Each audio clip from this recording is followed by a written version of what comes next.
Good morning and welcome back to another video. Today, as you can tell, we are going to be working on this is300. A friend of mine, customer, came by, wanted some spindles done, wanted front camber, wanted a bit more rear camber.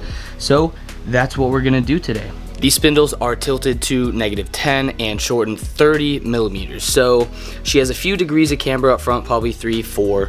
We're going to put these on the car. She has adjustable upper control arms. We'll go from there. I think we're gonna max out both of them, and then I might end up taking off the rear upper control arm, taking off one of the locking nuts, and figuring out how much adjustability we have there to give her some more camber. I'm gonna get the car in the air, figure out exactly kind of what the game plan is, probably start taking apart the front because that should be the easier part, and then we'll worry about the rear after that is done. So the whole game plan is to throw these on, hopefully get, -13, -14 up front, and then I'm gonna do my best to figure out what we gotta do to match the rears. So let me get this car in the air and let's get today's video on the road.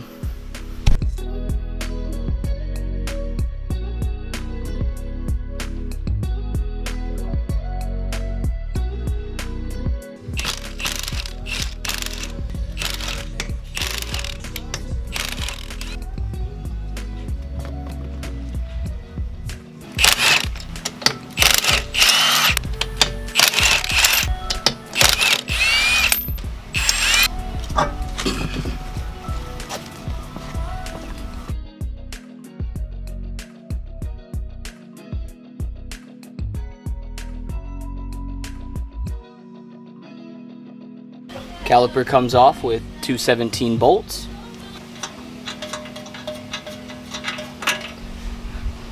Bottom 17 spindle bolts come right out. Don't take off the lower control arm nut, you'll just take off the 217s on the side, and then we will take this cotter pin out.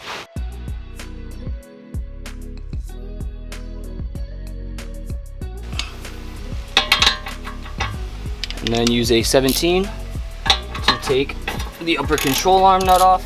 Reason why it was so easy right here is because we already replaced these upper control arms. Hopefully this one pops right out.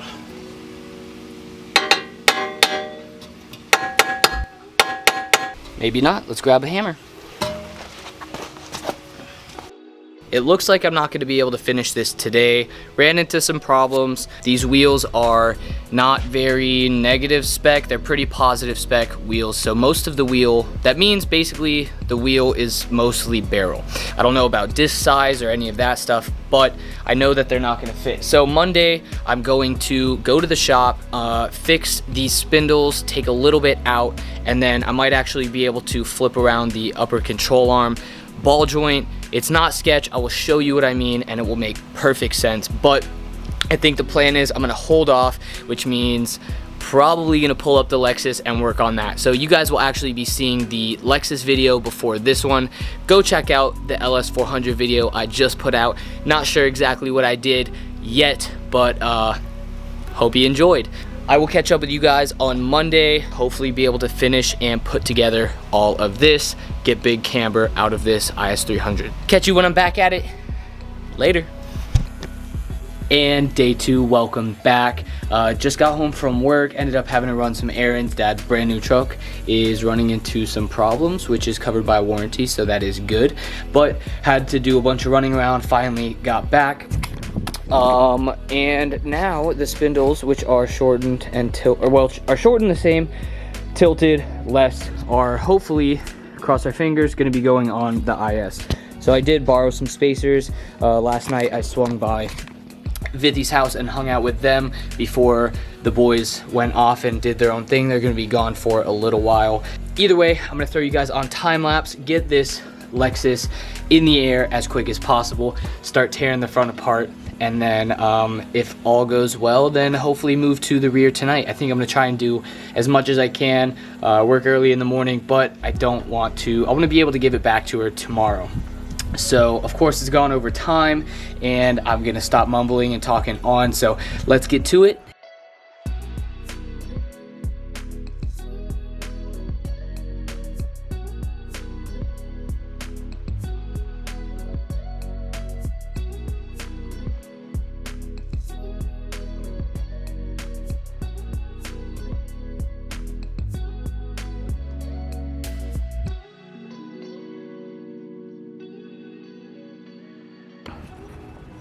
All right, so stopped the time lapse before the quick test fit, but figured I'd show you where it's at. On the ground, I'm assuming that's going to be -15. That's about what she was looking for, somewhere in that realm. But if you notice, the wheel is actually a lot lower. Basically, the spindle was attached to the upper control arm, and at her height, the coilover wasn't fully compressed by the time that the upper control arm was sitting on the body. With shortened spindles, it actually brings that ball joint down, allowing you to go up even higher. It might actually be lower than this on the ground, just for the fact that the jack can't compress the wheel and the spring too much before the actual car starts raising up, just based on how heavy the car is when it actually sits on the ground. I'll catch up with you guys in a couple minutes, and let's get her done. Before it got too late, real quick, I wanted to check in and show you guys, because I just forgot, how it actually looks suspended in the air. So both jacks are at the same level. The wheel droop is at the same level. Everything is at the same level. So I just wanted to give you a reference compared to what it was and what it is. So right here, we have the wheel at full droop, nothing is compressed, and that is how the camber is looking. Again, another angle, and then we'll go over to the side that hasn't been touched, and it's at -3-ish. Another angle, boom, big difference. When you have the spindle connected, it's going to be connected here. If you want more camber, you push it all the way back, which it is, or if you want less camber, you're going to actually slide it forward, which positions the spindle here, bringing the whole spindle forward more. Well, you get basically locked out at a certain position at the back of the ball joint. And as you can see, I can fit my finger between the ball joint and the backing of the upper control arm. Well, by taking this off and flipping it around, you can see that there's nothing else back here on the front side of the ball joint. Let me take these bolts off real quick. I will flip it around and basically show you that all you have to do is take these 6 bolts off, take off this ball joint, flip it 180 degrees, and then put it back on. I will show you the ball joint while it's off and kind of explain why it gives you more camber. But this is a little hack that should give you about 2, maybe 3 degrees. So now that we have the ball joint off, without blocking the light too much, this is how the ball joint is sitting, right? So it sits right here, and these on this end is what stops it from sliding any farther. Well, what you can do here is flip it around 180 degrees, and now this is what stops the spindle. Well, this is actually what stops the ball joint from going any farther, the actual ball joint. So instead of it being maxed out, like so, you flip it around 180 degrees.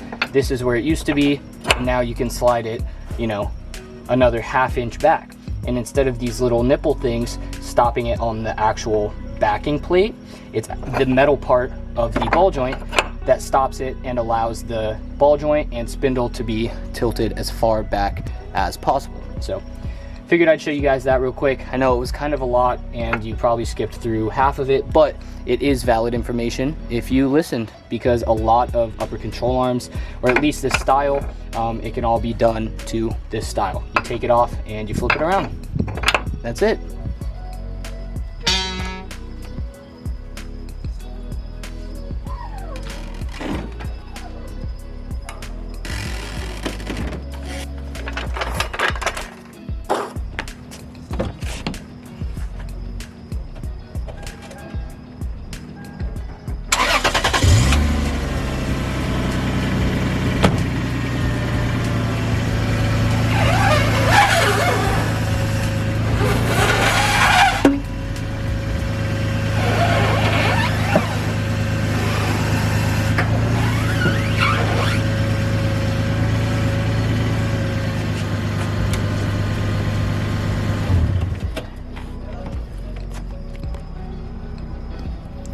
So I know I've said this for the second time, but I'm gonna wrap it up here and finish up tomorrow after work. It's only been a couple hours, and of course Ty brought food home, so I sat and ate for a few, but the spindle process only took about maybe an hour and a half just to get both sides, well, get the car up, get both sides off, get both sides on. You guys saw it is now on the ground and it looks super good. At least on the phone it is about -15. I do have one of these little weird degree measure things. It's pretty old, but it does work, so I will probably be using that tomorrow when I align it fully, or at least this side's the side that has the light on it. Thing is super clean, and as you also just saw, it has pretty much full turn radius. I mean, as you're driving and stuff, it'll be a little bit easier to turn because the wheel will actually be moving. Yes, it'll rub some, but when you tuck, I mean, you're either gonna lose full radius or you're just gonna have to put up with rubbing. Once I adjust the rear, I'm not quite sure what I'm gonna be doing yet, but I will get to that tomorrow. And then the alignment. I'm gonna clean up now, and this will probably be it for this evening. Again, I appreciate you guys sticking along. I'm trying to put as much content and kind of intel as I can, you know, talking about why shortened spindles are good, why flip ball joints help you out, all that stuff, as well as actually showing the process for an is300 for somebody that's interested in this. These do work, tilted shortened spindles, upper control arms, all this stuff is kind of mutual for a lot of cars. So if you're just into the stance stuff, or you follow the channel just because you like the content that I put out, I appreciate you watching, and hey, hopefully you learned something. I actually have to edit the vlog from the other day, so you guys will see that first, working on the LS. Go back and check that out. I will catch up with you guys in about 3 seconds, and hopefully, fingers crossed, we get to finish, have it aligned and ready to pick up tomorrow. Later. Welcome back to day 3, hopefully the last day. You guys just saw that we had finished up the front, which has to be aligned, but of course I'm gonna wait until the rear. So I'm about to get the rear in the air, check out kind of what we're gonna do. I think first thing is gonna be taking off one of the locking nuts on the upper control arm, see how much that gives us. She doesn't have lower camber arms, but we're gonna try and make it work. So let me get this in the air, we'll get on it, and then let's see what we can do. And about 2.5 hours later, we have not made much progress because of this. The CV axle bolt ended up being stripped on the head, so there wasn't much I could do actually taking off the bolt. And we ended up making a slit, which you can kind of see right there all the way through. We have like every single tool you can imagine, trying to get kind of, you know, a screwdriver in there and do this, and we couldn't do that. Came to the conclusion, looked over, I'm like, well, you know what, I've got one of the little welders here, let me throw a little weld on a nut. We ended up actually using a smaller nut to get it off, and it ended up breaking the nut, but got this nut, laid, you know, tiny little bead on each side, enough to where it's gonna, you know, hold it. Didn't need to be pretty, anything like that. About 30 minutes of us messing with this as well, finally got it off. You can see that the nut is actually kind of ovaled out. We ended up taking vice grips, holding it right there. Dad was helping me out, you know, holding the brake and doing all of this as well. But it is done. I gotta make sure that I can get all the other ones out. I broke every other one loose, and of course now I'm gonna be super careful, but I'm just glad this is done. Boom. So car is down in the air. Down in the air. The car is down from being in the air. I still have the back passenger or rear passenger wheel to do, but figured I would show you guys. So the front is maybe a degree more than the rear. The rear pretty much without those camber arm, the rear lower camber arms. That's pretty much all she's gonna get, and that is all from the upper control arm. I took off one of the locking nuts, and before you say, oh, that's dangerous, all that stuff, I will explain when I do the other side. I've never had a problem with these. I think before I start on anything else, I'm gonna try and put a lot of these tools away. I do have to put the car back up in the air, tighten up a bunch of stuff, but I figured at least I would get some of the mess out of the way. Then I will take off the wheel, kind of show you what we got going on the other side, and then hopefully that side will be quicker. I don't want to jinx myself again, but I really don't want to have to do this. At least I know how to do it, and I know that it works. So let me get to this before the sun goes down so I can have a little bit of light to explain how to do this rear stuff, and then alignment later.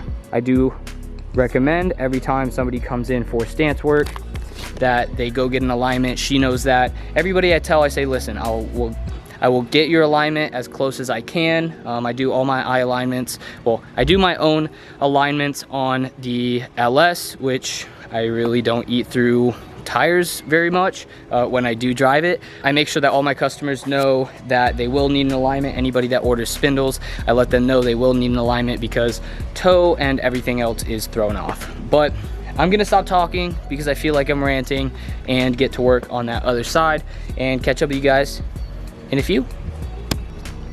And welcome back hours later. It is almost 12 o'clock and your boy works in about 6 hours, so it's time to pack it up. I did finish both of the rears finally. It's been raining off and on. There's been a bunch of stuff that's come up that honestly I haven't been able to vlog. It's, you know, I bring tools out there, it starts to rain, I get a little done in here and there, but hey, I will show you guys tomorrow when it is sunny out. The front is sitting just how she wanted at -15 with the upper control arms, and the rear all she could get is about -12. It does not look that much off from each other.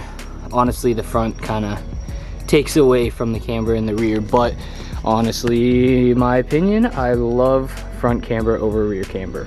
It is gonna be the end of the night for me. I hope you have enjoyed this video so far. I know the front honestly was super quick, super easy to kind of follow along with.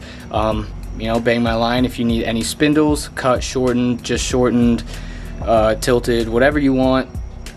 I've done it all, and I pretty much do it all. So even if you have some questions, shoot me a DM down below on my Instagram, and I will do my best to help you out. But again, with the rambling, it's about bedtime for me. Tomorrow will be day 4, where we get the alignment and get everything dialed in, make sure that everything is tight and ready to go. So I will catch you guys in the morning. Later. And welcome back with day 3, day 4. Honestly, I'm not even sure at this point. I'm just ready for the car to be finished up. I just got home. I actually just started jacking up the rear. Not sure about the weather or about the sun, so honestly I'm just trying to kind of, you know, of course not do it half-assed, but do it quicker than you know, sitting around messing with everything. So I'm going to take the rears off. I do have to just make sure everything's tight. I'm going to do it to the same other side. Sun is going down. Jose just pulled up. She's going to come grab the car. I got a lot of stuff going on right now, so I couldn't spend a whole bunch of time explaining. Whole point of this video I wanted to show was the tilted and shortened spindles, but I kind of threw in doing the rear as well. What I did is I took off one of the locking nuts, and then I took off the actual ball joint, took off that locking nut, one of the locking nuts that's on the back of that ball joint, and then basically put it back on, and that shortens it another maybe 3/4 inch, ½ inch, whatever it is.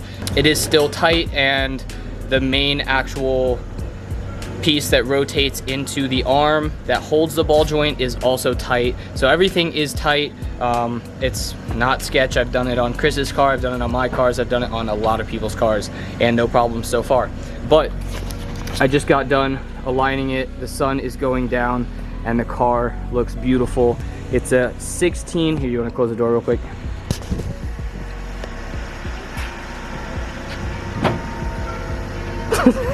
It's at 16 front and, or 15 front and 12, 13 rear. I got another degree or so out of them when I was adjusting them, and then aligned them myself. So as you can see, coming right here, boom, both lips disappear.